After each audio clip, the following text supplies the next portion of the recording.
Kalian pernah dengar tentang atom?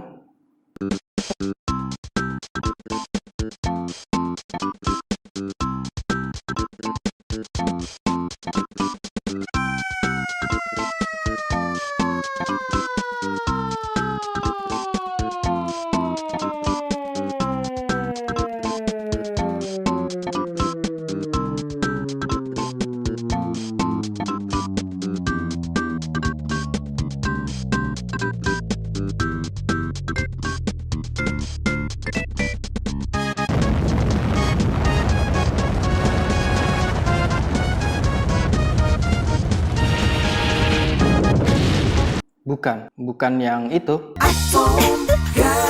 Ini kacangku. Itu juga bukan. Pernah nggak kepikiran untuk menyobek kertas sampai tidak bisa dibagi lagi? Atau ini aja deh. Jentikan jari Thanos di Infinity War mengubah setengah populasi makhluk hidup menjadi atom.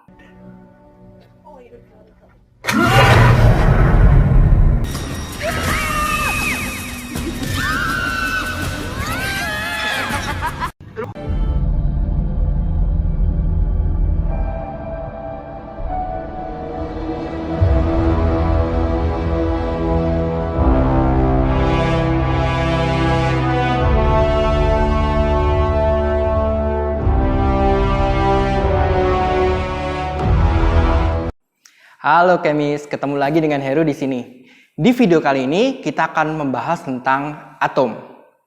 Sebelum kita membahas tentang atom, kita sepakati terlebih dahulu bahwa terkadang kita tidak perlu melihat untuk percaya. Seorang detektif misalnya bisa memperkirakan sebuah kejadian tanpa harus melihatnya. Yang diperlukan oleh seorang detektif adalah mengumpulkan fakta dan data untuk kemudian ditarik kesimpulan secara deduktif.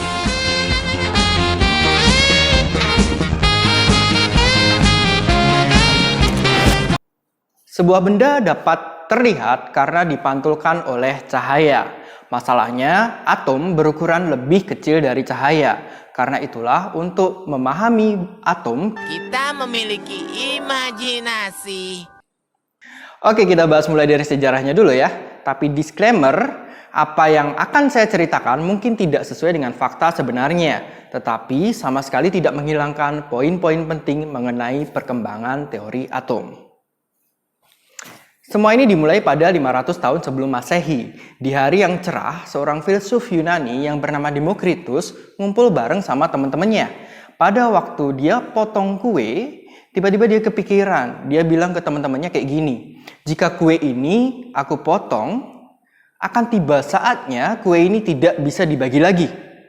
Dan bagian paling kecil dari kue itu nanti akan aku namakan sebagai atom. Dan pasti semua benda memiliki atomnya masing-masing. Pendapat Demokritus pun didukung oleh sahabat dekatnya, yaitu Leucippus yang seorang guru. Tetapi sayangnya Demokritus kalah populer dengan filsuf lainnya yang bernama Aristoteles.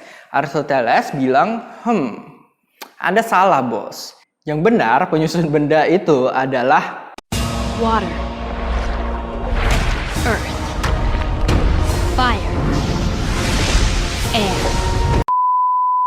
namanya juga filsuf ya, karena filsuf itu mereka cuma berpikir tanpa membuktikan apapun.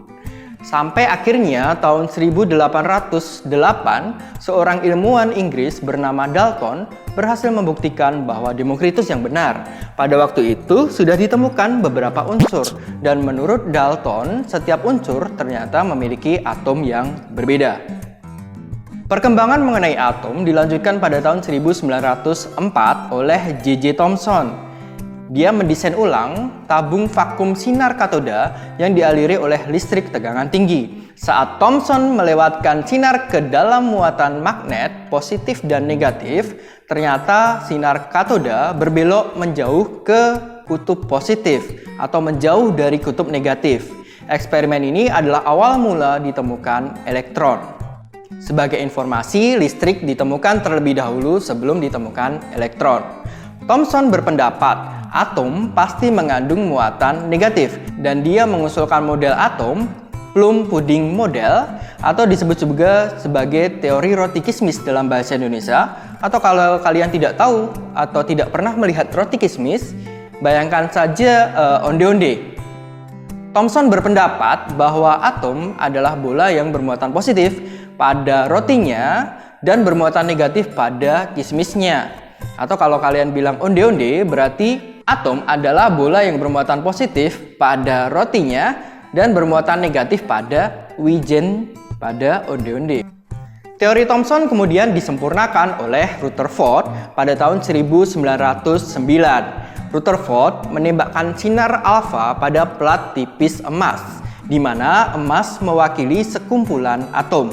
Jika atom adalah bola bermuatan positif, maka seharusnya sinar alfa yang juga bermuatan positif terpental pada plat tipis emas. Tetapi ternyata sebagian besar sinar alfa diteruskan dan ada sebagian kecil dari sinar tersebut yang dipantulkan. Dari eksperimen ini, Rutherford menyimpulkan bahwa muatan positif dari atom itu kecil dan ada di pusat atom. Atom menurut Rutherford sebagian besar tersusun atas ruang kosong dan bentuk atom itu mirip seperti tata surya kita.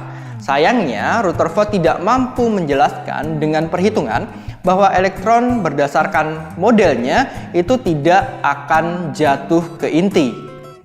Pada tahun 1913, Niels Bohr menyempurnakan teori Rutherford dengan menggabungkan persamaan energi yang diungkapkan oleh Planck. Bohr mampu membuktikan bahwa elektron tidak akan jatuh ke inti.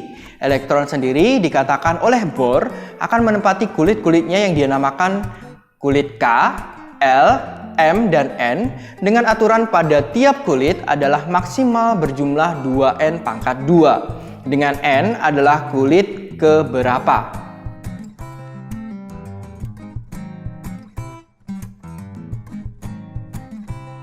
Bohr juga menyatakan bahwa elektron terakhir atau elektron valensi tidak boleh lebih dari 8. Sebagai contoh, jika kita mempunyai atom X yang memiliki 16 elektron, maka atom X tersebut mempunyai konfigurasi elektron pada kulit pertama adalah 2, 16 dikurang 2 berarti masih sisa 14, selanjutnya pada kulit kedua maksimal terisi 8, 16 dikurang 2 dikurang 8 masih sisa 6, dan terakhir pada kulit ketiga meskipun maksimal bisa menampung sebanyak 18 elektron, tetapi karena sisa elektron hanya ada 6, makanya hanya kita isi 6. Jadinya konfigurasi elektron dari atom X tersebut adalah 2, 8, 6. Contoh lagi, jika kita mempunyai atom Y yang mempunyai 38 elektron, maka atom Y tersebut mempunyai konfigurasi elektron pada kulit pertama adalah 2, lalu 38 dikurang 2 berarti masih sisa 36, selanjutnya pada kulit kedua maksimal terisi 8, 38 dikurang 2 dikurang 8 masih sisa 28, lalu lanjut ke kulit ketiga maksimal terisi 18, 38 dikurang 2 dikurang 8 dan dikurang 18 masih sisa 10. Tetapi karena elektron valensi tidak boleh lebih dari 10, maka pada kulit keempat kita isi elektron dengan jumlah maksimal mengikuti aturan kulit sebelumnya. Karena sisa elektron adalah 10, maka maksimal elektron mengikuti aturan dari kulit kedua, yaitu 8 elektron. Baru sisanya sebanyak 2 elektron dimasukkan pada elektron terakhir atau elektron valensi. Jadi konfigurasi elektron dari atom Y adalah 2, 8, 18, 8, 2. Aturan Bohr mengenai konfigurasi elektron dapat kita gunakan untuk menentukan posisi atom tersebut pada tabel periodik unsur. Sebagai contoh, pada unsur X tadi yang memiliki konfigurasi 286, elektron valensi akan menunjukkan letak golongan pada tabel periodik unsur, yaitu golongan 6A. Sementara periode ditunjukkan oleh jumlah kulit, yaitu ada 3 kulit, di mana kulit pertama terisi 2, kulit kedua terisi 8, dan kulit ketiga itu terisi 6. Contoh lain pada unsur Y tadi yang memiliki konfigurasi 2, 8, 18, 82, elektron valensi menunjukkan letak golongan pada tabel periodik unsur yaitu golongan 2A. Sementara periode ditentukan oleh jumlah kulit yaitu ada 5, di mana kulit pertama itu ada 2 elektron, kulit kedua ada 8 elektron, kulit ketiga ada 18, kulit keempat ada 8 elektron, dan kulit kelima itu ada 2 elektron. Tentu saja teori Bohr tidak lepas dari kekurangan. Teori Bohr hanya tepat memprediksi perilaku dari atom hidrogen, serta konfigurasi elektron Bohr hanya bisa menjelaskan golongan A pada tabel periodik unsur. Karena itulah sejak tahun 1926, teori atom mulai beralih ke teori mekanika kuantum. Apa itu mekanika kuantum? Kita akan bahas di video selanjutnya. Bye-bye. Oh iya, apakah kalian tahu bahwa atom mempunyai inti yang tidak bermuatan atau disebut sebagai neutron? Fakta menariknya, James Chadwick berhasil menemukan neutron pada tahun 1932, dan informasi ini semakin memperjelas bayangan mengenai atom.